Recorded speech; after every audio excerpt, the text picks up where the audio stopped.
The Matrix is everywhere. It is the world that has been pulled over your eyes. I know Kung Fu. I've never seen anyone move that fast. Tell me what it is. He is the one. Hello, Neo. Who are you? Only human. Dodge this.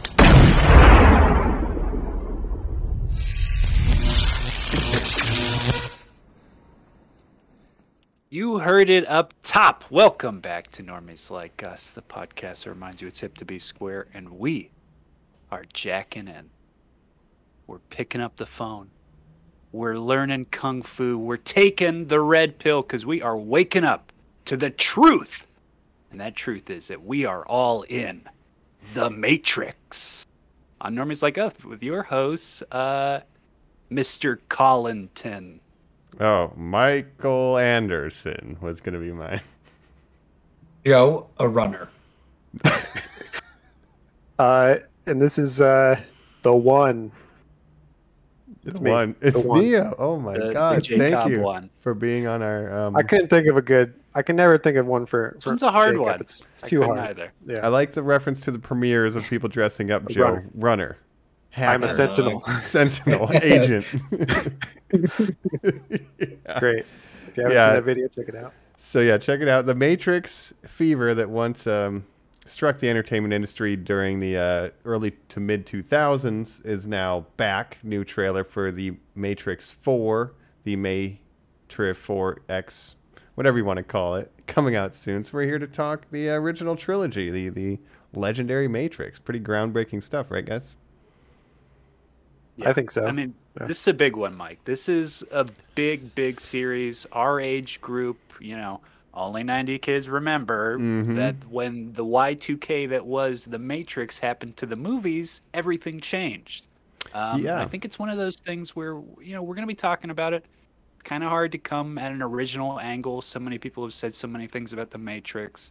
So many people know so many things about, well, it was supposed to be Will Smith and Sean Connery or, all the weird behind the scenes stuff. But I'm like super excited to talk Matrix, talk another Keanu Reeves. I mean, we talked Johnny Mnemonic on this podcast before. This is the on better the Johnny Cyberpunk Mnemonic. episode, and it has ties to that. We have danced around this episode so much. We did a Wild Wild West episode. We did a Cyberpunk episode, and here we are at what should have been Will Smith's Cyberpunk epic, but instead we got the king himself, King Keanu of the Cyberpunk movement. He is, yeah. 2077 we talked Keanu, and Will Smith, instead of being Cyberpunk, went Steampunk. So everything worked out in the end, I guess. Yeah. That's right. And, last couple years, we did kind of the summer blockbuster eras with the Spielberg, Jaws, the kind of evolution of that. Independence Day this year, kind of taking it to this big event film. And I think The Matrix is like 99, and then you're starting to get these trilogies and sequels going on. And it kind of changed, the aesthetic with all the kung fu and the stylish gunplay. So the Matrix, in a lot of ways, is the linchpin of this next era kind of blockbuster filmmaking. So kind of continuing the summer tradition for us as we are into September, but it's still hot as heck. And for sure, wrapping it up before spooky season. I'm all here for the Matrix. I got my Matrix hacker get up on. I don't have any cool sunglasses that just clip on your nose, and I don't have a trench coat, but I got my leather jacket and my sunglasses. I'll tell you what, I am sweating. It is very hot. You're either in the Matrix or you're one of those cool cats. One of the two. If you've never watched... I was going to say, go ahead. You're as sweaty as someone who's about to go to an orgy at Zion. That's right, exactly what you look like right now. I'm not sure if that's rain on the ground or just sweat. Everything is wet. But yeah, we're doing the Matrix. Let's do a quick history of our history with the Matrix. I mean, I remember being pretty excited for it, watching it in the theaters. But my strongest memories with these movies is we had a projector at our home. In Ohio in the winter, it gets dark at like 4:30. So we would always watch double features. My dad likes movies a lot, so I just remember always watching The Matrix and The Matrix 2 back to back. 3 didn't get quite as much play, but at home video, constantly kind of watching these over and over. Totally. Once they were on home video.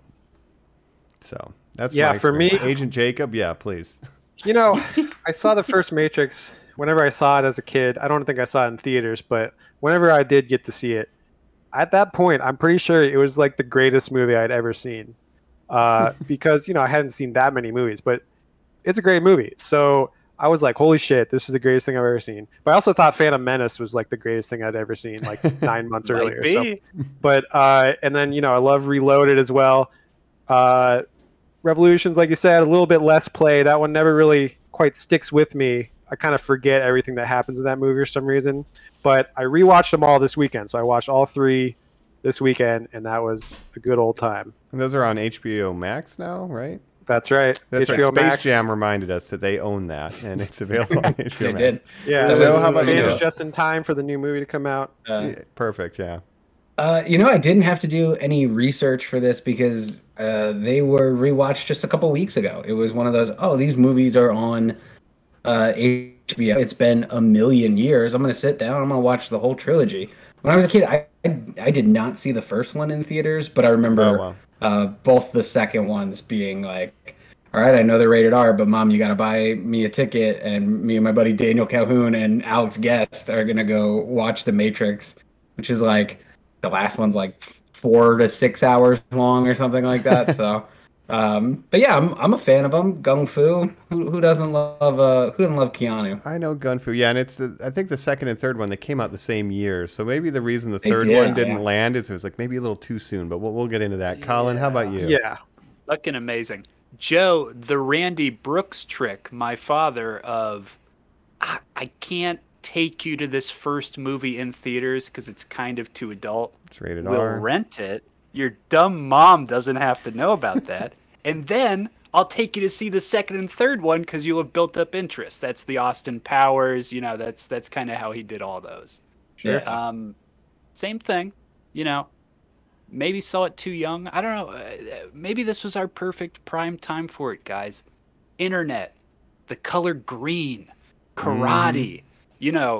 Going inside the internet, which was something like we all still probably had dial-up at our home. Like, I really want people to think about that and stuff. Yeah, man. Well, I think it was 1999. Yeah. Like I had an AOL disc.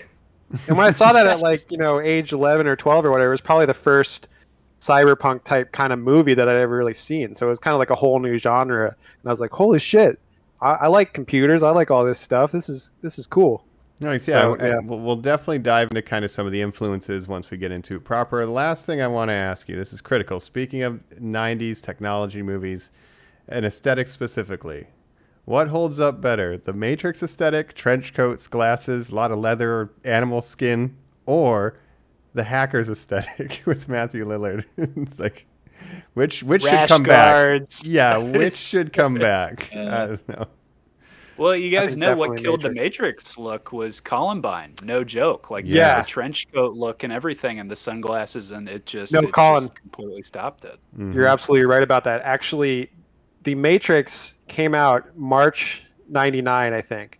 The Columbine happened in April of 99. So that there was that golden month where wearing trench coats, black trench coats was super cool, and then all of a sudden it wasn't that cool. And popping an airsoft gun out, again, you got to think about the times. There was no Netflix. We were IMing each other, putting on black trench coats, shooting each other with airsofts, and then, tragedy, Jake. And the series kind of, I guess, deals with that change too. I mean, this was a pre-Columbine, pre-9/11 world, and the series then exists post those two, tragedies. So, I mean, it's a huge pop culture thing, like we said, kind of a big event movie. So I say we just jack right into it. Let me rephrase that.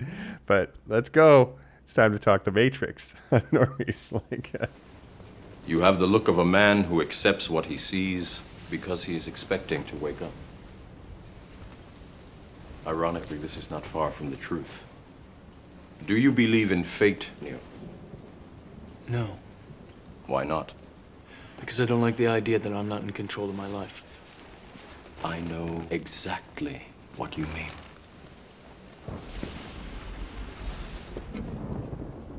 Let me tell you why you're here.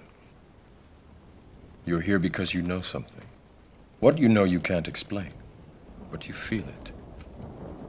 You felt it your entire life. That there's something wrong with the world. You don't know what it is, but it's there, like a splinter in your mind, driving you mad. It is this feeling that has brought you to me. Do you know what I'm talking about? The Matrix. We're back. Scrolling green code is flashing across our eyes. Do as we enter the Matrix. A completely original world and idea that if it was pitched in current day Hollywood, they would say that's a mini-series. But instead, what we got, post-Bound, the directorial debut of the Wachowski siblings in 1996, was a 600-page manuscript comic book, original idea, that combined the things exactly like we said: philosophy, science, humanity, love, self-identity, a theme they're very much interested in, the internet, kung fu, anime, every influence that sort of hadn't been touched yet rolled into an original idea that they got the green light at New Line Cinemas to go ahead and make. But before we get there, I just want to start. Do you guys like Wachowski movies? Joe, are you a Wachowskis fan? I don't know. That's tough. I like Bound. I think Bound is fun. Speed Racer's yeah, well, fantastic debut. You know, there's some like really fun performances in there. I think it really nails like camp. I like The Matrix. Speed Racer I think is okay. So yeah, I don't know. I don't dislike their movies, I guess. They're Ascending. Oh, I don't like that one. No. I don't know. I think they're so hit or miss because it's either like they're going to go all in on what they're doing and you're either going to love it or you're not. Yeah, that's true. I think Speed Racer is a very underrated movie. I think it's a great movie. Visually, it's, you know, totally on another level. So I'd say rewatch that one if you haven't seen it in a while because I think it's great. It's been a minute. I mean, that's the other element that like we haven't really to add in there as well is the advancements in camera technology. I mean, they were so interested in doing things that had never been done on screen before, right? And that's kind of gone through their whole career. I think with Reloaded, they couldn't even do some of the stuff they wanted to do with the techniques that they were using in Matrix. So they actually had to do more digital stuff for the scene where he fights a bunch of Agent Smiths. Like they couldn't do that with the original bullet time technology. So they're constantly trying to, you know, make new breakthroughs and stuff. But I think some of their later stuff like Cloud Atlas, Jupiter Ascending, it's a little out there, but like they're always kind of out there and they always have interesting ideas, but the execution doesn't always work, I think, is the main thing. And I guess if I throw my hat in the ring, The Matrix 1 is probably my favorite Wachowski thing. And then the other sequels are okay. I haven't seen Speed Racer, Cloud Atlas, but I have seen Sense8, like the TV series, and I love that show, and I wish it ran longer than it did. Wow. I'm shocked to hear that. I've not watched Sense8. Very expensive, awesome Netflix miniseries. I'd love to check it out. Around the world. It's awesome.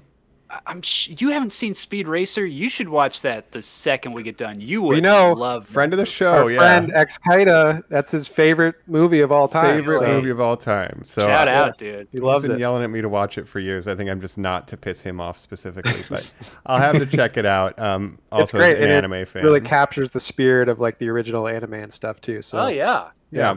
But how about you, Colin? Fan of the Wachowskis' works beyond The Matrix or The Matrix and beyond? Yeah, well, yeah. You know, and again, we're going to talk about it, but the cycle that we're on of rebirth of those sequels too, of like, those are bad movies. No, actually, they're underrated movies. No, actually, they're genius movies. Okay, relax. They're not great movies. Actually, they're the best movies ever made, are kind of where we're moving on these waves.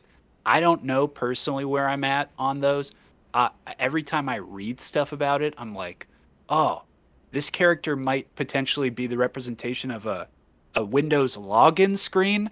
Okay, that's fascinating. I don't know if that makes the movie better, but like it's something. Yeah, which and one like Jacob said. Oh, I wish, Mike. Yeah. Oh, come with me, Neo. It's Clippy. Do you need help like writing Jacob a document? Said, there's always something there. You know, even I've missed a lot of them in theaters. I came to Jupiter Ascending later, Cloud Atlas later. They kind of bore me, but there's a lot of stuff in it that also really excites me.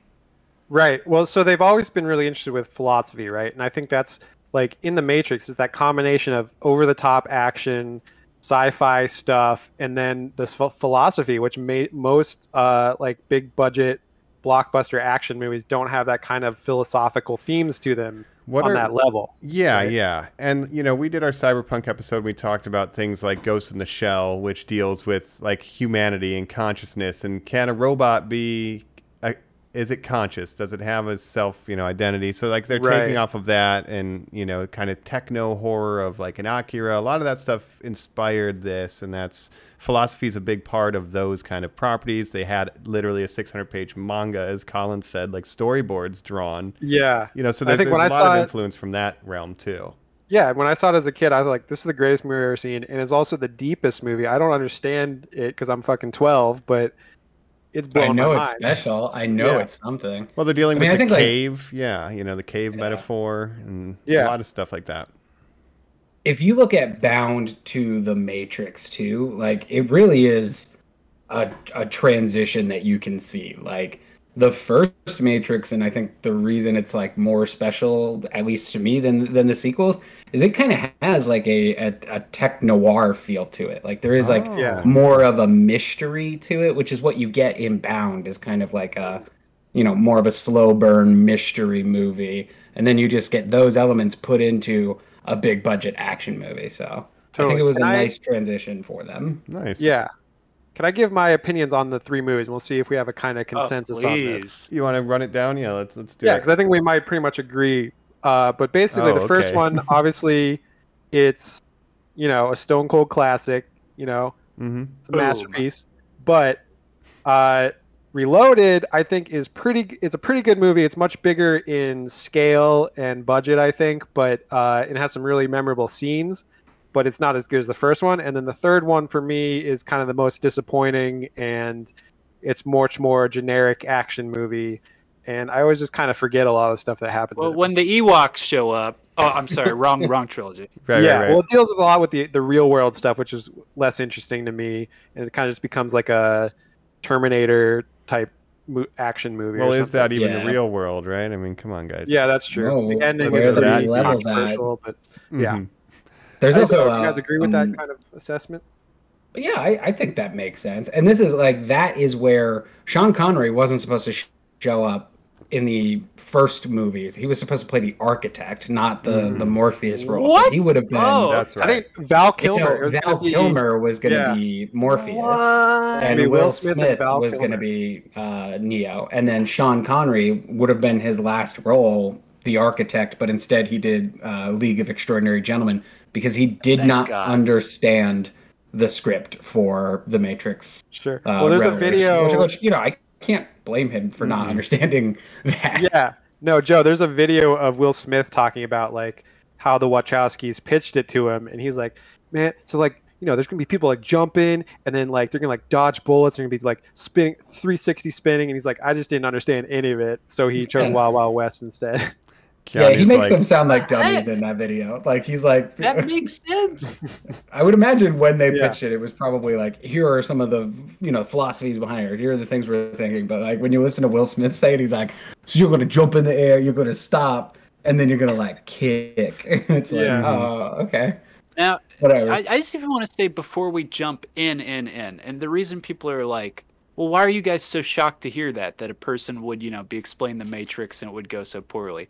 Normies, if you're a little younger and it's like you're not as excited about this return to entering the Matrix that's coming up with the fourth one, you have to understand.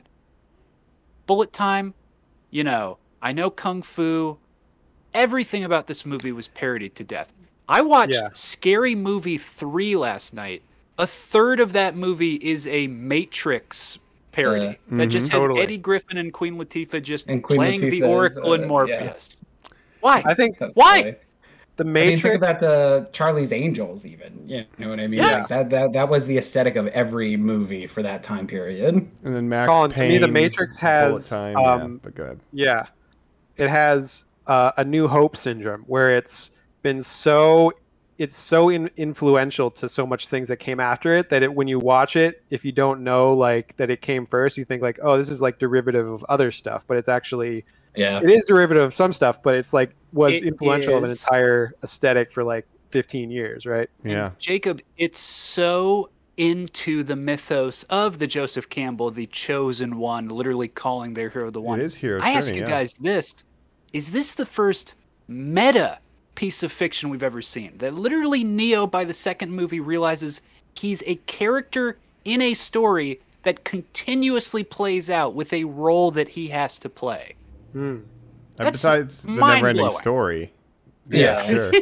I mean, maybe on this scale and Absolutely into that representation. But the other thing that, like, if you're younger and you're like, I don't get why you guys are so excited about this. We also didn't have like Elon Musk saying we live in a simulation all the time. Like, that theory was not something that was popular. This was like, oh, what if we are in the Matrix? And now, like, you got, you know, that guy smoking weed on Joe Rogan's podcast and being like, yeah, no, we're definitely in the Matrix. So, like, well, I mean, yeah, and there it's gotten so deep.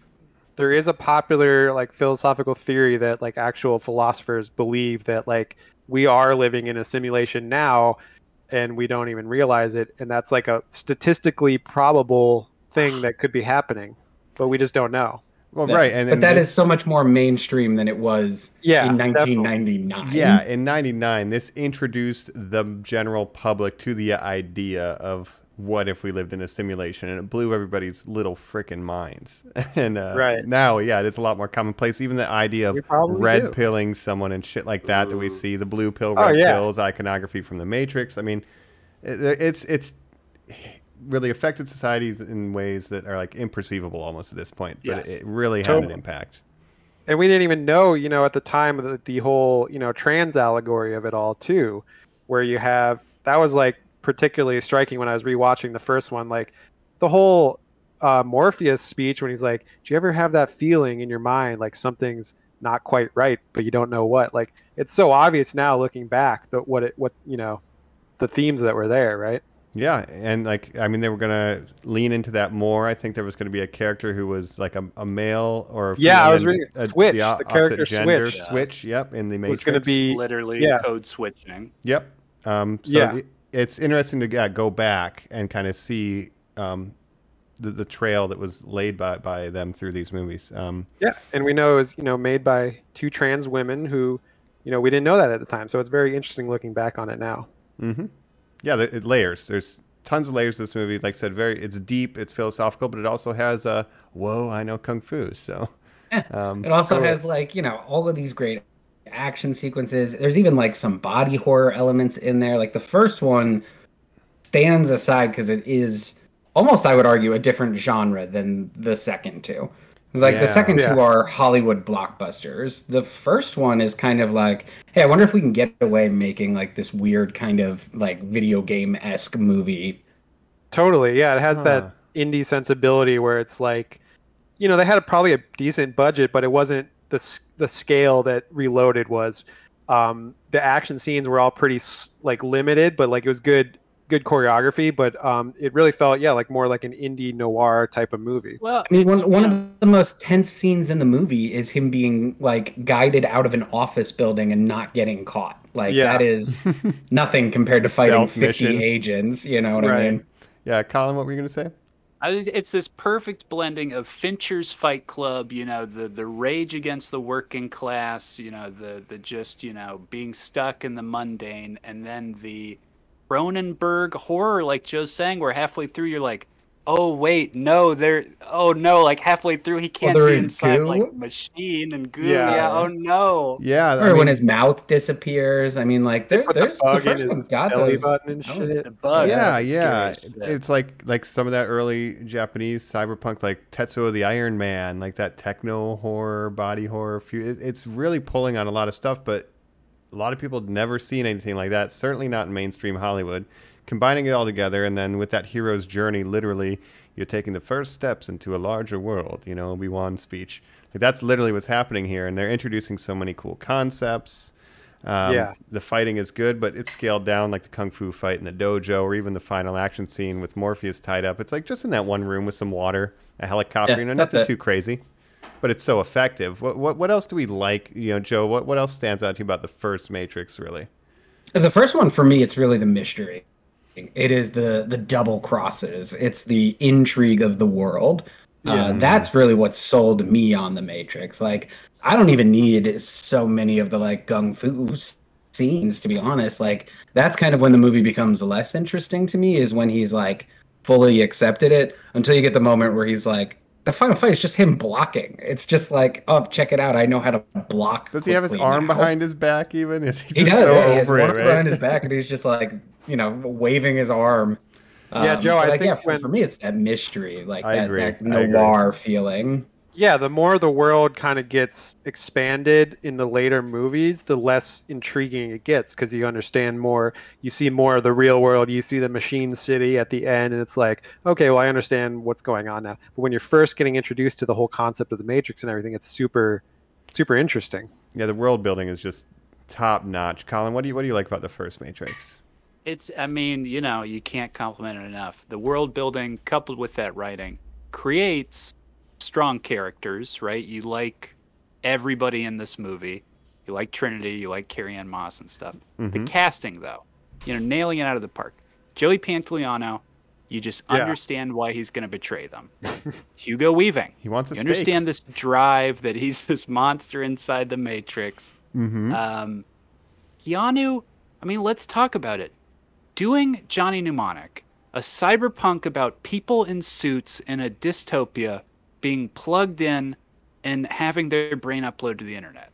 We keep saying, what if these other people? It couldn't have been anyone else.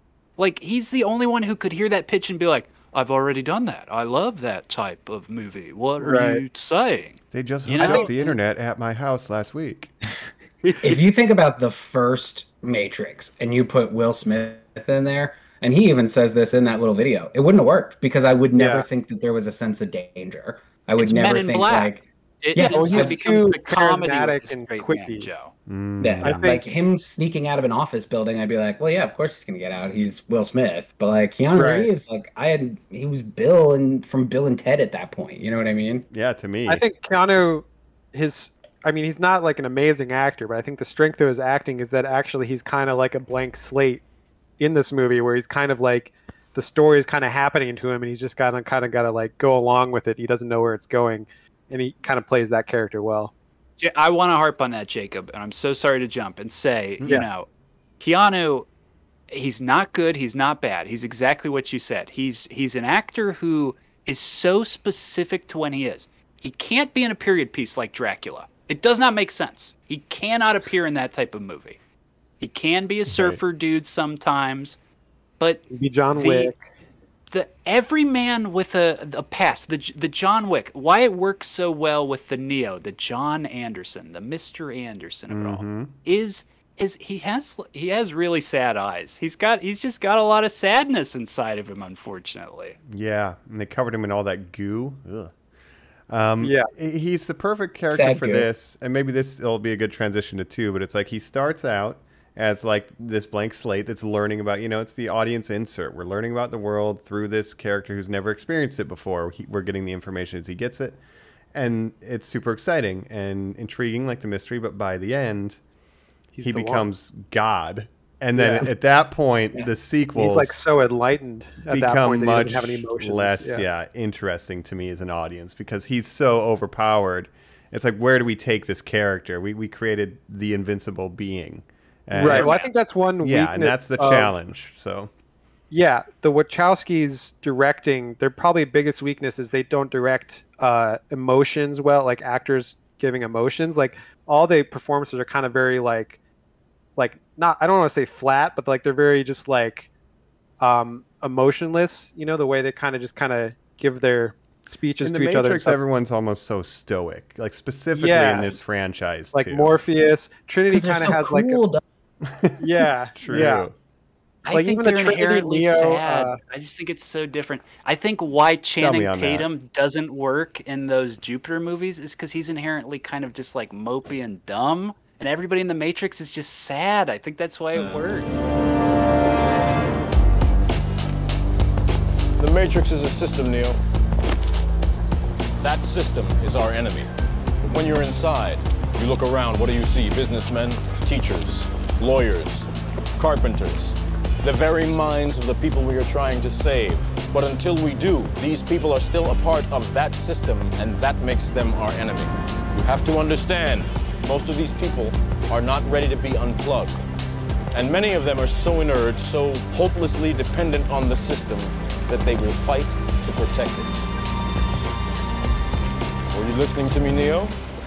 Or were you looking at the woman in the red dress? I was... Look again. Freeze it.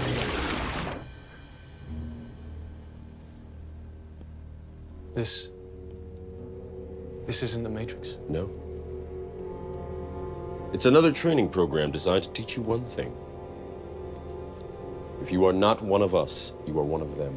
Yeah. Well, I think by the time you get to the second one too, like the first one, you know, Jacob, you said it has a New Hope syndrome. I would say the Matrix Reloaded is the anti The Empire Strikes Back. Like, one, like instead of killing Obi-Wan, he gets to do like even more kick-ass stuff, and this time he has a katana, and he's, you know, really like one of the heroes. And two, like you said, like Neo is just like, yep, I'm a superhero now. I wasn't before, but now I am. And it's not like, you know, we don't really see the training ever. It just kind of clicks with him, and he downloads it all at once. Yeah, well, his arc is kind of over by the end of the Matrix, whereas I think the emotional arc more becomes the Trinity Neo love connection, and like Neo realizing that he has to like, you know, either make a choice whether like Trinity will live or die or whatever. So that kind of gives him some kind of arc, because otherwise he's already like ascended to godhood, like you said, so he has nowhere to go from there. You know, I think we had the notes column. This Batman took a page from this, but that reminds me a lot of choose Harvey Dent or your girlfriend, right? True, yeah. Like Neo has the only thing he can do as a god is learn that even with unlimited powers, you can't save everyone, right? Right. So I still think, you know, Reloaded, it has some really good scenes and some really good action. It's like I said, the scale is much bigger. We see Zion, the city and everything, and the scale of it. Yeah. I like Reloaded because to counter what you guys are saying about Neo's arc, right? Or where he can go. He ascends in the Matrix to the highest level. He reaches level 100. He gets full experience. He learns Kamehameha and everything else, right? Yeah, the level cap. The flip is, when he comes out to Zion, he's the fish out of water. It's him on Earth. They say it's been so long since he came out. Oh, how are you adjusting still? Oh, it's interesting. I'm dating Trinity. I've got this young kid who kind of likes me as a mentor. I don't really know how to be a person because I'm the freshest person here. I kind of like that. Yeah, okay. You do get, like, I think I like those elements. One thing I don't like, though, is when you just start meeting new characters in the second one, it just feels like, a lot of characters in the stuff you liked from the first one, we're done with that now. So here's, like, Jada Pinkett Smith and, like, a bunch of other characters who, like, weren't around before. Right. Well, they kind of had to, Other you know, so many of captains, the crew members of the Nebuchadnezzar died in the Matrix, right? Basically, everyone died except for the three mains. So you kind of had to replace them with someone. So we get all these Zion characters. And you get some backstory with like Tank and Dozer from the first one. I think it's their brother who's Michael from Lost in this one. Oh, yeah. Yeah. Nice. And you get like some backstory with his wife and her sister or whatever. I don't know, but yeah, there's some stuff there. Mike, tell us what is your favorite part of Reloaded? Do you like Reloaded? What I like about Reloaded is the freeway scene. Yes. That's Great Reloaded, action. right? The semi-truck. Yes. I mean, that's when I first we built a mile and a half of freeway to do this, and they actually had a stunt person driving against traffic on a motorcycle and like all this crazy stuff. And just seeing, again, like the first Matrix broke so many technical barriers. We're only a couple of years removed from Jurassic Park, so where we could go with computer-generated stuff really got pretty far. And Reloaded, they did find a way to step it up. So I like the scale of the action. You get the many Smiths in Reloaded as well. Yes. So. Those are the two big action set pieces that are both like technologically were just super for the time. Innovative. Maybe the all CG Smiths doesn't hold up, but just the idea of but you just fought the one. idea of it does. Yeah. How about 80? Considering, it was filmed in it came out in 2003. It was filmed in 2001. you know, it's not going to look perfect now, but it still holds up pretty well. Although And This is a virus. yeah, Oh, yeah. You get the white guys, right? The ghosts. White guys with the dreadlocks. albinos. Yeah. Yeah. I like that. I like that we're getting new villains. I think that's pretty interesting. That you're really going all in with the Colin, like you said, like, you know, these people are Microsoft Office, and that's Clippy, and like, oh yeah, these two are like computer viruses. Like, I get that. That's cool. It is a little like they introduce like the Merovingian. It's like he's a program. Well, what does he do? He kind of is just like a rich guy in the Matrix. Well, like it feels, it's like if you get to a certain level in the Matrix, they'll just give you your own domain, and you can just kind of do your shit own there. title. Yeah, It's like But in they this say, corner- you know, these are programs. What is their purpose now? It's not very well explained, like what he's all about, I guess. The You passed the Oracle, butter. Tron logic. the Merovingian, butter. and the Architect are three of the oldest programs ever in the version of the Matrix, right? And you're like, cool, okay, what does that mean? And then by the third one, when we meet the little Indian girl who's just a little girl, and they're like, I made this program, I was fucking around. Right. I'm MS Paint, she's Adobe Photoshop. We fucked More Clippy into powerful. life. Clippy can't exist. Yeah, you gotta get out of here. You're just like, what the fuck? I guess Yeah, I so forgot. it's like- yeah. It's not explained well because like programs just live in the Matrix alongside humans, but it like if they don't have a purpose, then the agents want to delete them. That's true. And I got two notes. Yeah, the my favorite program in the Matrix 2 is Monica Bellucci. And after that, the idea is the first one was very philosophical, confusing, but like it makes sense if you really think about it. The second one, it just starts escalating the levels of like What? Well, they have to fill in right? the backstory, the world building of everything. Like the first movie could have been a self-contained movie, and it probably would have been perfect that way. But by expanding it into a series, they had to fill in a lot. Like we had to see Zion, we had to know what's going on in the real world, we had to see all this other the backstory of how the Matrix was created and all Quid that pro too. quo, And that kind of becomes the hard part, right? Because like it feels like all of that is tacked on after the fact, but we know that they had a 600-page manuscript for all of this. But because it's like that introduced even a little bit in the first one, it just feels like, oh, okay, that's what these movies are now. We need something to do with the sequels, yeah. Joe, on page 20 of that 600, are they going, and the second Matrix, it was all vampires and spooky things because people were like too happy in the first one, so that's why the people are ghosts. And then in the third one, it's like Frankenstein, and you're like, what the fuck? That's all stuff you find in the Matrix Online, you know, these supplemental video game material things. Yeah, there's It's one like scene madness. in Reloaded where it's Monica Bellucci, like the wife of the Merovingian, right? She's saying like, "Oh, these two guys are Persephone, like old right? programs. Yeah, they can only be killed with silver Goddess of bullets." So hell. I just put that together that they were supposed to be wolfmen or something. All I right, don't know. yeah. Why does that make sense? Sidebar on I the didn't know that at alternate all. matrices. Yeah, so we understand, all right, from the first movie, the purpose of the Matrix is to give human brains something to do so they think they're in a reality while we use them as battery, right? Okay, Right. just put them in a reality. Fine. Yeah. And then at one point, they did make a spooky werewolf Frankenstein vampire one. I don't know why. Do you get more battery if they're scared all the time? Like, That was the That experiment would because make the first sense, one yeah. was heaven. They're is trying what to they say. optimize it. made Too them utopic, and happy. people didn't Too believe it. utopic. too People terrifying. Had no... So let me ask you Yeah. this. This Office is all job. information that we Right. get from the architect in the end of number 2. Yeah. George Carlin and Scary Movie, as Joe said, it could have been Sean It's supposed to be Connery. Sean Connery, yeah. Now, what this guy is saying, did you understand this stuff the first time you watched this movie? That no way. Neo Absolutely was not. resetting, Putting you things know, together right existence? now. yeah. Explain Neo's kind of thing, Colin. Well, the way Neo that- keeps or, yeah. reincarnating, and his job is Yes. he's part of the Matrix, and He's a supposed to be, like, program, the Messiah. Yeah, essentially. and his job is to like reboot the Matrix every once in a while, basically, and destroy Zion, and then rebuild. And then he chooses people to rebuild Zion, and the whole cycle starts over again.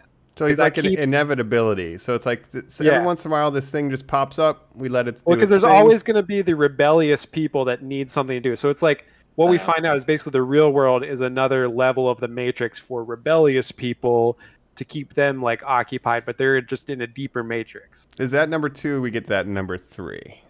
That's number kind of- 2. Because Yeah. he gets the choice of what are you going to do? And Neo, as the ultimate version of the One, does what none of them have ever done before. He chooses love. He chooses not to choose an answer. He leaves and goes after Trinity, setting up for further rebellion, a.k.a. revolutions. Revolution. So these came out in the same year, and then in between Can them, you believe that, Joe? it's insane. The year it's of the insane, Matrix, but also they called like They were it. shot at the same time, I think. too. it's Fear Street. It's what Dune should have Yeah. been. It's what we've talked Lord about. of the Rings. Yeah. Yeah, Lord of the Rings. But you also years have the apart Enter in the release Matrix. schedule.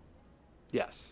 Yeah, I want to hear this. Does Yeah. anyone want to explain the plot of that to me? Did anyone play that game other than me? 'Cause I Enter the played that Matrix? game.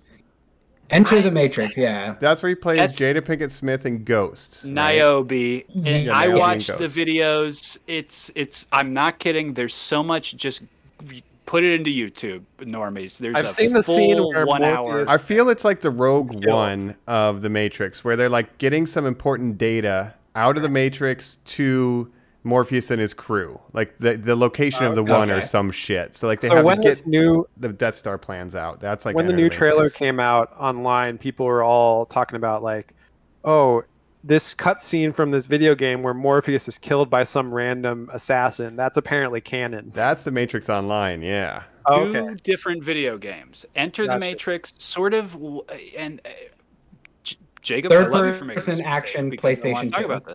Yeah. But just Joe, the merchandisability of there's an animated movie called The Animatrix and a video game that's canon. That will then start that wave of why, when I saw Hugh Jackman's Van Helsing, did I also have to buy the animated movie prequel that came with it and then play the video game that was also a tie-in? Well, that's the third version of the Matrix, is the Van Helsing one. Right. I wish. Well, first of all, Colin, that one. Yeah. First of all, the That's Animatrix what I want. is Castle the shit. Matrix. Yeah, It is. I want I the love Wild it. Wild Animatrix is West great. one. It's what is it called? A compilation Anthology. Animatrix? anthology. Yeah, the Animatrix was awesome. I had the box set DVD of the Yes. whole Matrix series when I was a kid, and it had the Animatrix. I, It's like Jacob, what- I what want to Star Wars confess is this doing right now. Yeah. Randy Brooks, my dad, we've had them all on DVD, staples growing up, including the Animatrix. I have the Blu-rays myself of all these films. I also have purchased the digital copies and watched them every time they go on a streaming platform, just apropos of nothing. These are just staples of our lives, guys. I'm sure you all had them. Yeah, and I Well, I guess remember just even going on like E-Bomb's World and stuff and just watching, Flash cartoons that were just people inspired by the bullet Matrix time to and like shit. make Yes. fan fiction and stuff. Yeah. Yeah. So I guess kind of where we've turned this car into, we've taken a little detour to all the supplemental materials, and I think it's important to talk about because it's like they're shooting both movies back to back, as we said. They were shooting the cutscenes for the video game and had live action cutscenes with Jada Pinkett Smith and stuff in the game. So like it's canon, right? But you I didn't even know that. extra Matrix A whole deleted movie. scenes, essentially. Yeah. And then the Animatrix, which I loved. Joe and Colin, you see this, Joe?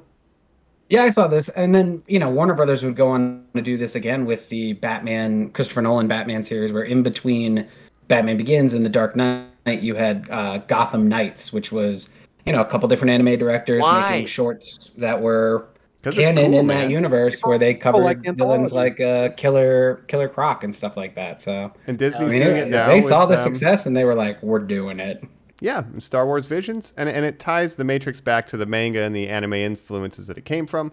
Any standouts real quick on the Animatrix? Like, I love the haunted house one.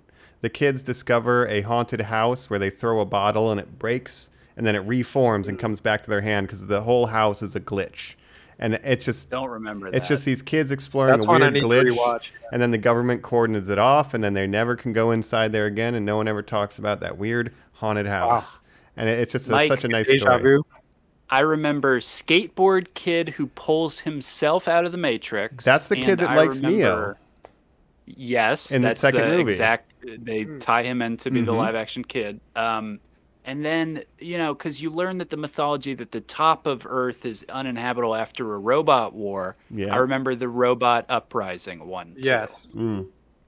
That's one thing I wish I had a chance to, I didn't have time to rewatch the Animatrix this weekend, but I watched the trilogy, so I wish I got to that too. My last notable throughout, there's like a sword fighting one, whatever, but there's one called Runner's High, I believe, and this Olympic sprinter, he runs so fast that he breaks through the constraints of the Matrix. Oh, shit. He's like pushing his body to the physical limits in the Matrix so much that he breaks through it. It's a crazy scene. But Right. yeah, just all this stuff that expands the world building that we love so much.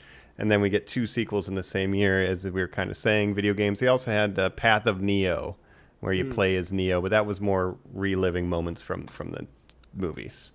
Well, I just wanted to mention that talking about the Animatrix, we're getting the Star Wars anime anthology now, which to me is like the Animatrix for Star Wars. So I'm pretty psyched about that. Yeah, so it kind of set a coming precedent. very soon. Yeah. Mhm. Yeah. One absolutely. thing I always wondered, and I think this was different when they were originally scripting it, but the humans as batteries thing never really made sense. I think that they should have had their brains should have been used for some kind of computational thing, because that makes more sense, because you don't really need, like, I feel like humans as batteries doesn't make sense as a concept, but I think that got changed because I think it was something else originally, but they had to dumb it down for audiences basically. Gotcha. Well, what do you think about that? I mean, I'll buy the dumb down though. Like, machine use us as machine. Yeah. Irony. Right. What if human That's was how I would battery? use it. Why would you need to keep people happy and conscious to be used as a battery, basically? It's complacency. It's the same thing you're saying about, not wanting them to rise up. Are they really draining us? It's like, at this point, it's like, what do I get out of my lizard in a cage? It's like, well, Kenny's great. We love him. Yeah, he's good. But, it's what are we doing with him? He's not charging my phone, that's for damn sure. If he's Well, content, maybe he then would if won't you try put him to- in a haunted house. That's true. Just Made yearn him for the hunt outside vampires. world.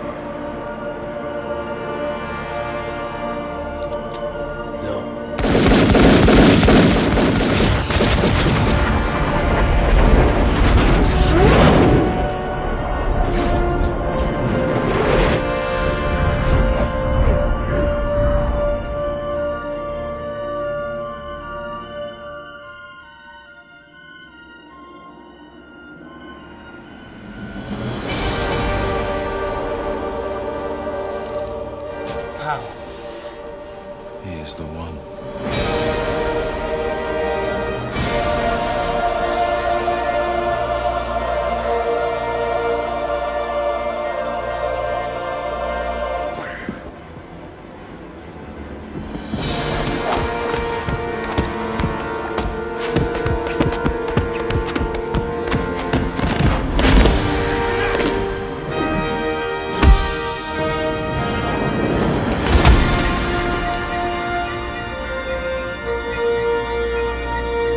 I hope we get more Vampire Matrix in the new one, but we'll get to that later. Third movie, let's say. Let's get back into this main line. What is the deal? Because the third one, it's the big fight in the rain. There's a robot baby face. Like, it's the big final act, but it's a mess for me. I can hardly kind of distinguish it. Yeah, it's a disappointment.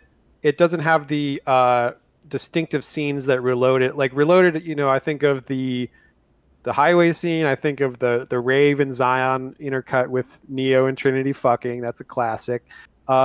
Revolutions, I can't really think of distinct scenes other than the final fight between. I was gonna say the robot just going, "Ah!" and shooting, yeah. But so much of the the big action stuff in the real world just isn't that interesting. It feels kind of like it's like a knockoff post-apocalyptic type action movie. It just feels more generic than the rest of. It's just shades of gray smashing against each other. Yeah. No, I would agree with that. Everything that I thought was memorable about the third one is the last 5 minutes of the second one. So yeah. Oops. Well, that's what they came out the same year. They kind of blend together, and maybe that's why there might have been fatigue, like a little too soon. And they were doing the year of the Matrix. They filmed them back to back, like Jacob said. They were like. It was probably an unexpected hit, the first one, and then Warner Brothers was like, "Oh my god, this anime gun shit! Yeah, let's do more." Just milk it hard. Looking at like Kill Bill 1 and 2 syndrome, if people's reception to these last two Matrices were what they were, you almost wonder why they didn't just, Matrix re-energized and just put them together and cut out all the stuff people don't like.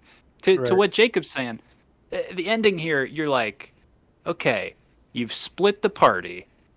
People are defending Earth. Neo's defending other people. Some people are inside the Matrix still doing stuff. Then I'm dealing with characters like Bane, who's like the human villain now and stuff. It's like, I don't give a shit about any of this fucking there's a lot shit. of... Yeah, there's a lot of Zion characters that you don't really care about. I mean, the main plot is basically all these robots are trying to dig down into Zion to destroy it. We get way less actually in Matrix stuff in this one. Like, it's just not, it's just not as interesting. And I never liked the real world stuff as much. They don't get cool trench coats or anything. Yeah, a lot of torn white Cornell West. Dirty. They don't have cool hair. What's the long johns? You got torn long johns aplenty in this world. I hate it. Shaved heads, basically. Yeah, it just feels like the Terminator future scenes, which I don't really care about in Terminator. I want to see the present. But I guess they needed to wrap things up in a believable way, so I guess they had to provide closure. But yeah, it's kind of a mess. I agree. I mean, the big robot battle. The second one is we're fighting a million Agent Smiths, and then this one it's like just one super-powered Smith with his buddies watching, right? It's like they just watch him in the rain. Yeah, it's like Cloud versus Sephiroth. But Mike, number 2 has these characters: the Merovingian, the Keymaster, who we didn't even talk about. The ghosts, all these, and you're like, God, these fucking characters rock. Number 3 again, you're like, oh, it's Agent Smith again. Oh, he's inside a dude, I guess. Oh, it's the Oracle. Bane. Well, a couple fun facts about, well, not that fun, but about the casting. So obviously the original actress for the Oracle, kind of sad facts. The original actress for the Oracle died between the second and third one, so they recast her and kind of incorporated that in the story. Maybe that'll come into play with this. Who knows? Reincarnated Morpheus. We'll talk about it more, but so that they had to adjust for that. And then 2 more casting facts that I have. Jet Li was originally they wanted him to be Seraph, the Oracle's guardian. But he turned it down because he didn't want the action to be digital. Basically, he wanted to do it all practical, and they're like, "Oh, we got to do some digital stuff," and he didn't like that. So turned it down. He's not going to like his future, Jacob. Based on the movies he ends up making, he's not going to be happy with that. Well, he was the one. I love that movie, Mike. Yeah, Jet Li's the one. Jet Li's. I couldn't be in the Matrix. About that movie I'm all doing the my time. own. Saw it in theaters. He just goes to other Matrixes and beats the shit out of himself in each one. Yeah, okay. Why didn't you do that movie? My last casting fact. This is another sad fact, but these are not fun facts. The character of Z, who is Link's wife in Zion, was originally played by Aaliyah. Who, tragically died, and they recast her, but she had actually shot some of the scenes, so they reshot her scenes with the new actress. So, Queen of the Damned, another vampire Matrix. Yeah, and of course we got Jada Pinkett Smith. We almost had Will Smith in the first one. Now we have Jada. Yeah, Pinkett. Wild. Wow. At least someone's getting the checks from the Matrix in the mail still. So that's Jacob's casting facts. Well, and if we're ready to jump to it, we'll also be appearing in the 4th film, Jada Pinkett Smith. So returning people. Normies, we have seen the trailer up to this point. We got more fun miniseries planned for the upcoming winter break, kind of like we do. Wink, wink. That might be a hint of a series we're going to do. So we'll maybe do a Matrix 4 episode, or maybe we'll talk about it in a Whatcha or something. But this is kind of the speculation zone. We've just seen the trailer. We have the facts that Keanu Reeves, Carrie-Anne Moss, and Jada Pinkett Smith are returning. Confirmed. Ton of new cast, and like Mike just said, a new Morpheus? Wink, wink, wink. That's what people are speculating. We don't know the character's name. I mean, he's got a Morpheus vibe. But Jacob, what's your take on this? Go ahead. Obviously, Lawrence Fishburne not confirmed to be in it, but I think they're kind of doing that on purpose to make it more of a surprise, and he is actually going to be in it. But I think Andrew Garfield. Yeah, but I think Yahya Abdul-Mateen is playing a copy of Morpheus some kind of program copy version of him. That's what I think. Like the Oracle has a different form. Yeah, Joe. Thoughts? Yeah, like a control. My number one thought: why is it not called Matrix Reboot? Like, Matrix I wish it was Rebooted? just called. I wish it was just called Reboot. Resurrections. Bob and Dot Matrix come down and help him break out. I like Rebooted I'd be so much. I'd be so happy. I think the trailer's interesting. I don't know, man. I think it's going to be hard. I think it's going to be a hard pill to swallow, Nice. whether it's red or blue and I really hope they do this, just playing into that whole like culture that's been created using that terminology. I hope they add like a black pill and stuff like that. More pills. Well, it's really so funny a black pill, it'll that turn you into a vampire. Yes. It's ironic that these right-wing internet people have sort of incorporated red pill and stuff, because it's a concept created by two trans women that probably would hate your ideology. But, okay. Absolutely. Yes. Yeah. But yeah, more like pills. there's certain things in the trailer, like I don't know, like there's like the triggered like joke in the beginning, which I get isn't a joke, but I don't know. I'm worried that like you could be really on the nose in 1999. I'm worried it's going to be a little too on the nose. Like, I'm cautiously optimistic, but yeah, we'll see. Neil Patrick Harris. I hope he's the new Agent Smith. Oh man, but he's just very polite. Yeah, and that's he's his like whole thing. He's a therapist program within the Matrix. It's trying to who keep kills you with kindness. Well, it's like keep an eye on Neo, right? Just do your therapy, make sure he's not thinking any thoughts, right? But one note, and then I want to ask Colin what he thinks before I give my takes. Only Lana Wachowski directing this returning. Right. So we'll see how that goes, right? It's always been the duo.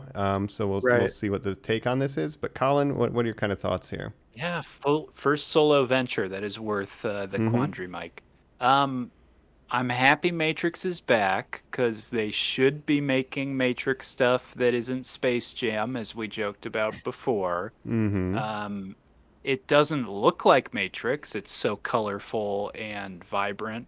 A lot of people have really shouted out and said, oh, Bill Pope, cinematographer, is back. Oh, we this is what blockbusters should look like. This is, wow, look at all this color and saturation and stuff. I don't know. I haven't even, everybody's got their theories. I'm not even putting any stuff forward like that. I've put no brain power or thoughts towards, is it going to be like this and stuff. I think you maybe guys just broke it open for me of saying, is Morpheus, is that a fake Morpheus because that's the Matrix trying to trick Neo into thinking it's going to pull someone saving him? And, I guess there's 80 million ways you could go with it. Yeah, the big mystery obviously is what happened in between the last movie and now that they're they're all dead. We didn't talk about the finale, but in the third one, he is blinded and then killed. Everybody dies at the end, basically. Right. But now they're all back in the Matrix, and they don't realize it. They're having meet cutes in coffee shops. Yeah, I think a lot of what's in the trailer, they're trying to hide. They're not showing a lot, obviously, and I think they're doing that purposely because it's more mysterious. So I think I'm going in with no expectations, basically, because I'm thinking that there's a lot of the movie that we're not seeing in the trailer. Here's a question I have kind of regarding the third movie. Was it ever established that Zion and the real world was just another level of the Matrix, or is that just a fan theory? Because that's what I'm really into. Because Neo has powers there. Do powers, yeah. I think that kind of be the program. The source code site after Neo loses his vision, the fact that he still sees our surrounding reality as source code to being, he's in another layer. I don't subscribe to that theory, Mike. I don't know.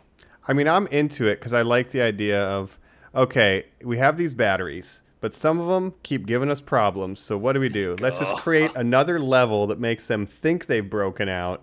And then they're rebelling, and then that's their favorite thing. Matrix they Inception. love rebelling. They get all fired up. The neurons go crazy. Boom, more battery power. Yeah. And it's that's the purpose we'll put punk rock on the radio. Oh, look at us. Revolt. Give me your money, right? It's we'll appropriate their revolution for ourselves. That's another theme, maybe. Maybe I'm totally. No, I agree with you. And I think it's purposely open-ended the end of Revolution, so we don't know definitively. But I think maybe this new movie might. I would like clarity on that idea, because then it's like we just put a new cap on Neo, and he doesn't know it. We just put a lid on it, and would that be satisfying to you, Mike? If you found out the past 3 didn't really count, that was a bad dream, and you're still trying to get out of that. Maybe that is the snow globe, but I like it. It's so dark to think like we're fighting the good fight, and it's like, no, you're not. You're still all owned, because as much as like in the real world, like, oh, we're gonna be revolutionary and fight the government, it's like we're all still kind of fucked. Like, we're gonna be under some shit system, right? And it's like, as dark as that is, it's almost more realistic. So maybe that's where I'm at. Also, I'm a pessimist. So I have a couple just other thoughts about the trailer. One thing is, I think everyone kind of just agreed that Keanu Reeves looks better with long hair and a beard, and so they're just like, just keep that going. Worth talking about, Jacob, because we got to Bill and Ted, where they were like, let's see what that face looks like. It's been a couple years, Keanu. And I think everybody's reaction was, let's get that hair growing back as fast Throw that beard possible. again. Yeah, distinguished John Wick look. Yeah, and it works for him. So, and my other thought is, do you guys wish that Hugo Weaving was going to be in this new one, or do you think it's, Agent Smith is kind of played out and they should do other stuff? Do you think he's another person who could show up? Casting facts. I think notoriously Hugo Weaving kind of hates some of the roles that he's most famous for, because he kind of sees himself as a serious actor who wants to do like plays and stuff, and he's mainly known for being in Lord of the Rings and The Matrix, all these kind of nerd properties. He did Cloud Atlas, Jacob.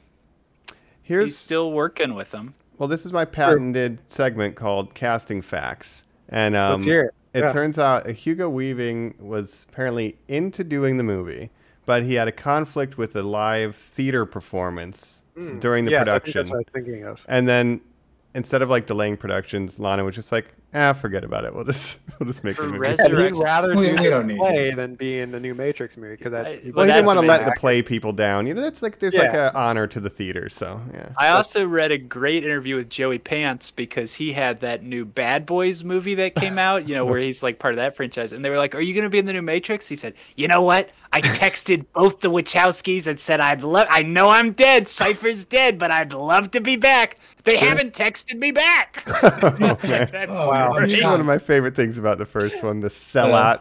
He's a great villain for sure. He's so good. Yeah, what a shit heel. Yeah, he just wants that steak. Question about the calling all the computers whores. Oh my god, 99. I'll tell you, what I think is interesting. I just saw this on the internet. I don't even know if this is true. There's a quick shot where you see the little Indian girl from the second or third movie all grown up. So like, how much continuity do you think? Yeah. There's a quick shot where I saw someone put those two side by side, and well, that's what happens when you install a Windows update. It just gets a little bit older. it just grows up. So I'm curious, and I'm a little worried about like, is it gonna? I watched these movies less than 3 months ago. Am I gonna have to watch them again before this new movie to understand what's happening in this movie? Like, I'm worried about some assumed They're knowledge. infinitely rewatchable for me. I feel like I'm good. Legwork now that I did that binge this weekend, I'm good for the new movie. But for people for December who didn't grow up with it, will this movie be doing a lot of legwork to reintroduce elements? They're going to have to. Force Awakens it a bit. Yes. Now, guys, it is rebooted is my favorite. 12/22/21. A great palindrome release date, and this is an HBO Max exclusive. This is a day and play theater to streaming as well. Wow. It's Christmas. Are you guys going to the theaters to see Matrix? Or are you just watching this at home with your family? Watching this at home.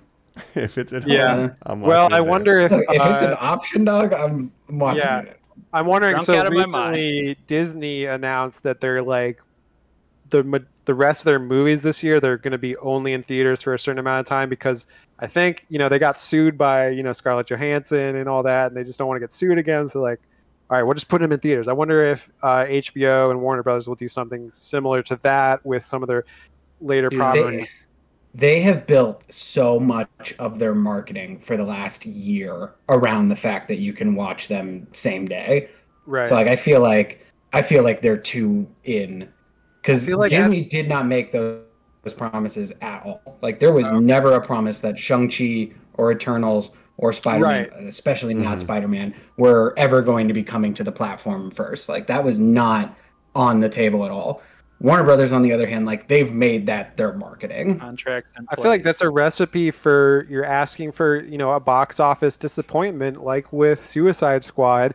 We're going to get it with Dune, I think. It's going to be a big disappointment. But here is the argument that Joe's put forth in the past, is that what you're losing in box office today, you're gaining in loyalty for tomorrow. You're getting people into your properties that otherwise wouldn't be into them, because and Disney's taken over the premium market right now. And Mike, when we're texting each other that 22nd afternoon, almost Christmas morning, the thing that will be trending on Twitter will be, whatever the secret of this film was. It will be hashtag Morpheus is back. It'll be whatever. That is almost more important Cipher than stake. Did you see it The won $1 social billion? currency, man. Yeah, and that's pretty valuable. I'm telling you, the measurement of success has got to change. I think Dune is going to be a casualty of that war. I would put money on right now we're not getting Dune Part 2. I don't know if you guys saw. I know this is like a tangent, but did you guys see the interview where Dennis was like, "Yeah, I wanted to shoot them both back to back. Warner Brothers wouldn't let me, so like we did that with the Matrix, and it didn't really work out." But I'm hoping. I think you're probably right, Joe. But I'm hoping that like word of mouth will be good enough that like people will be like, "Okay, let's go see this," or the studio will be like, "Okay, we'll make part 2," because I feel like that'll be a real disappointment for a lot of people. Diehard fans. People have been wanting a Dune movie for a long time, and the David Lynch movie, had its own problems. So, but that's I know that's a weird tangent to throw on the end of this, but since we're talking about the release schedule, like, I think it's going to be great for the Matrix. It's going to re-energize that property. You're going to see streams on the other ones going to go up. You're going to get people buying T-shirts and shit like that they weren't before. Dune, I think, is just going to be a casualty of that war. I mean, already we've seen with this trailer, like the Matrix trilogy, I think jumping into the top 10 on Apple Movies and stuff. Like just the trailer alone has gotten people hyped and rewatching the old ones. So that's pretty awesome. And they promised every movie in 2021. So until January 1st hits, they're going to deliver on that. I don't think they can walk back on that. You know what I mean? Like, they made that their thing. Disney, it was like a surprise. You know what I mean? They were like, hey, you could pay $30 and watch Black Widow or Mulan or Shang-Chi, and like, or not Shang-Chi. But only until we can force you into a theater. Yeah, until it's safe to extract your money. But they made $100 million off of Black Widow on Disney Plus alone. So, like, I don't know. Yeah. How much money do you need? I feel personally fine about going to a theater, wearing a mask. I'm vaccinated. I sit in the theater with the mask on. I feel totally fine, basically. So I wouldn't, maybe I'll go see Dune in theater. I'll go see Matrix in theaters. Why not? Sometimes it's not even like a safety thing. It's just, I want to wear pajamas. Yeah. And watch this. Yeah. I want to be drunk. I want to rewatch it. To do it. Like, I pay money every month to you. And this is what I'm getting in return. Every once in a while, you put out something that's brand new for me. I mean, that's what Netflix was doing before, so. Yeah, and I mean, 2022, we'll see probably a shift. Then we might go back to more traditional model. But HBO has just kind of been building that goodwill. And I'm excited to see a property like The Matrix coming back, especially, with Disney Plus dominating kind of everything for the past year. I mean, Netflix is still kicking the most ass, but as far as premium level content, it's been Disney and really no one else except for Godzilla, Mortal Kombat, and now The Matrix is kind of what Warner Brothers is bringing to the table. So, hopefully it does well. But yeah, box office might be an issue, but we'll have to wait and see. Yeah, I agree with you guys. I think Dune is going to be the real casualty in that regard, where it's like it's harder to get people invested in kind of like a new IP that most people aren't familiar with, even with all the big name actors that they have in that movie. We'll see, but I think Matrix is more safe due to the the new older IP. movies. Joe and I wouldn't have watched *Malignant* if it wasn't on HBO Max. Yeah, that's true. Could get new people. That's true. Like Joe said, driving up streams to the other stuff. Guys, what we have to admit, it's going to be 2022 soon. 1999. This is a 23-year-old franchise. This is an old movie. Okay, what it needs is fresh eyes and fresh blood, and I hope young people do look at the new one and don't go like, oh, the John Wick guy my grandfather likes in those action movies is making another action movie. Great. That would break my heart. It's an interesting world that deserves kind of. What everyone needs to remember is just like the Spoon, there is no box office. So just enjoy what we get when we get it, where we get it. I am on demand. Yeah. Well, speaking of on demand, we've been on demand because you demanded that we talk about the Matrix movies. Somebody did. So we're going to go ahead and get into our final thoughts about the Matrix right now on Normies Like Us. Pull me out. Deject me. Deject I just saw Deja Vu. Something's changed. Hello, Neo. Who are you? I am the architect. I created the Matrix. I've been waiting for you. You have many questions, and though the process has altered your consciousness, you remain irrevocably human. Ergo, some of my answers you will understand, and some of them you will not. Concordantly, while your first question may be the most pertinent, you may or may not realize it is also the most irrelevant. Why am I here? Your life is the sum of a remainder of an unbalanced equation inherent to the programming of the Matrix. You are the eventuality of an anomaly which, despite my sincerest efforts, I have been unable to eliminate from what is otherwise a harmony of mathematical precision. While it remains a burden assiduously avoided, it is not unexpected and thus not beyond a measure of control, which has led you inexorably here. We're back. We're talking final thoughts in the Matrix as we're about to try to escape Zion and get back to the surface. And until then, we're gonna I dropped my car keys at the rave. Hold on. Gotta go get them. Would you guys partake in the orgy that happens in this film? No. Of course. Well, first of all of our names are something like, my name is like Zytax. Torrent. Yeah, and I'm like, hey, Torrent, are you going to the orgy later? And you're like, no, I have to grow more seafood and kelp and like algae that we eat for dinner. Yeah. And I'm like, all right, see ya. My tattered clothes, so I don't know if I can make it. What about you, Lightning Bolt? I really think Torrent is probably the best Matrix name. Yeah, dude, for sure. I hope it's in the new movie. Well, I would be Winamp. I don't know. Winamp. Bitcoin. HDMI. Hey, BearShare, get over here. HDMI is good. I have a feeling like 5 years from now, somebody's gonna be like your whole life was a lie. Wake up, it's me, your girlfriend, Amber Ingrid Michelson. And I'll be like, what do you mean? And she'd be like, remember, I'm always sending you messages. And I'll be like, oh my god, I'm dating AIM. AIM is a very good name. Don't you know? What's up, Bitcoin? Yeah. Yeah. Well, you know, it brings me to if there's not crypto in this movie, I'm gonna riot. Yeah. Well, that's another thought I had about the trailer. That's Dogecoin. He lives on the moon. Yeah, dude. So we have for instance, Star Trek, we had in the 90s technology was very different, right? Yeah. So now that we have these new Star Treks, it's the same universe, but technology looks a lot different. It's a lot more like holograms and stuff. I'm wondering if the new Matrix movie, if that's going to be a thing, because computers and technology are so much different than they were back then. We said at the beginning of the episode, we had dial-up when the first movie came out. Yeah. I hope not. You know how happy I'd be if they open up the new one and they're like, by the way, in this universe, we didn't let the humans know what the internet is. That was too dangerous. So right. They're still using maps to get places. It was fine until they just started fighting with each other in comment section and self-destructed. The whole thing went terribly wrong. Everyone was putting pictures of their feet on the internet and buying it with fake money. The internet was a mistake. Yeah. Yeah. We the robots decided that you guys don't get that. We can put him back in werewolf jail. It's too much.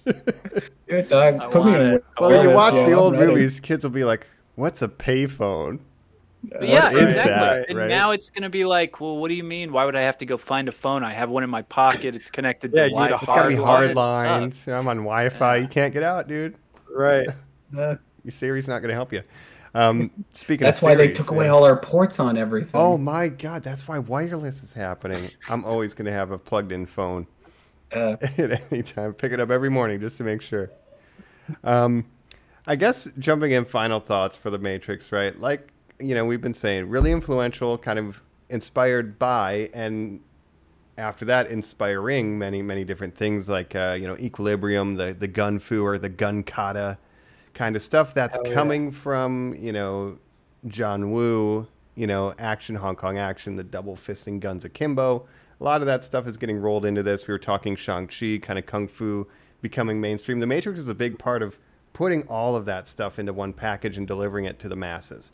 And in a very strong way, especially that first movie, the mystery and the amount of interesting world that they leave out there just under the surface. It's like really engaging. So I'm excited to see how they upgrade and adapt this world for a new generation that hasn't seen it, because it is a really fun playground.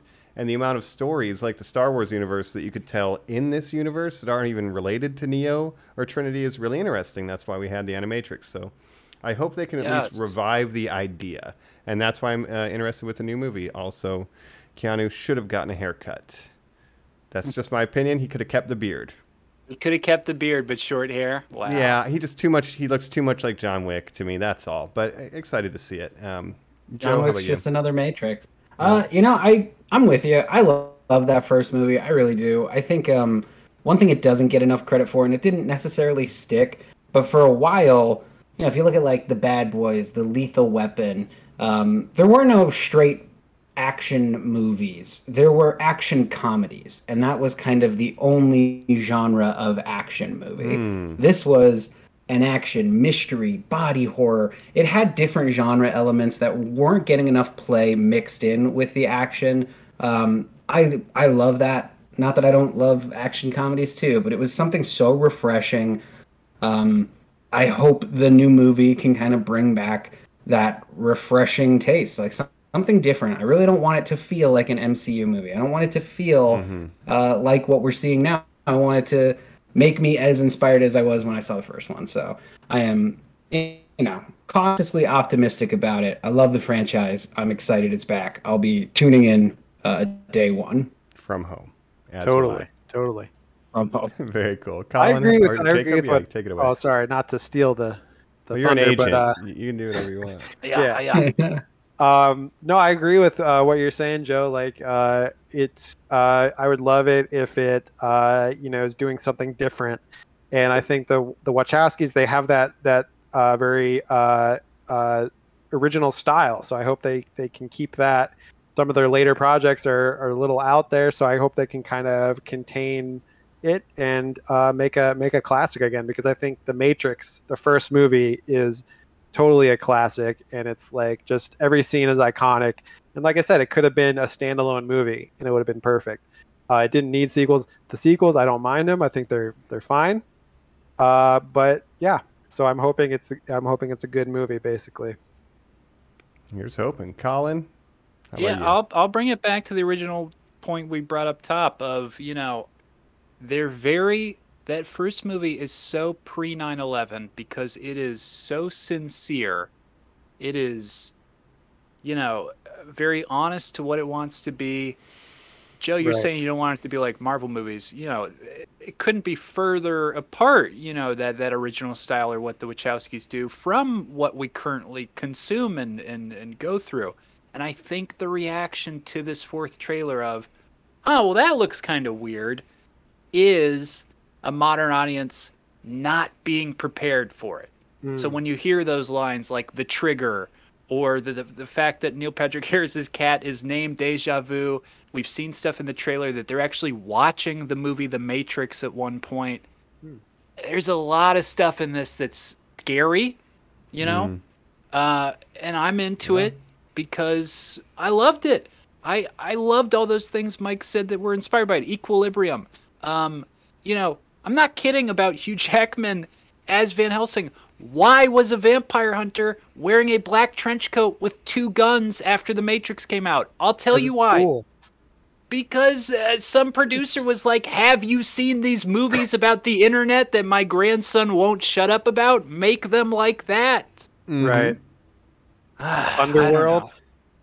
Oh my God! How could we even know? That's the huge, Matrix. That's the one. I mean, it's the them going like, That's the vampire Matrix. we should, let's just like fucking tie those movies I thought together. It was Van If Helsing. was like, I was actually the one in the 4th Matrix where the Lycans and the vampires were and at her war. vampire werewolf hybrid boyfriend is the yanked one. me out of the Matrix. I feel like someone just grabbed my plug and yanked it out. I just woke you up. If that happens, you will find me jacking off in a theater, Normies. So I want you to know this. I will get arrested Paul Rubens style, Pee-wee style, going to Matrix 5, aka Underworld 7. Wow. That would be amazing.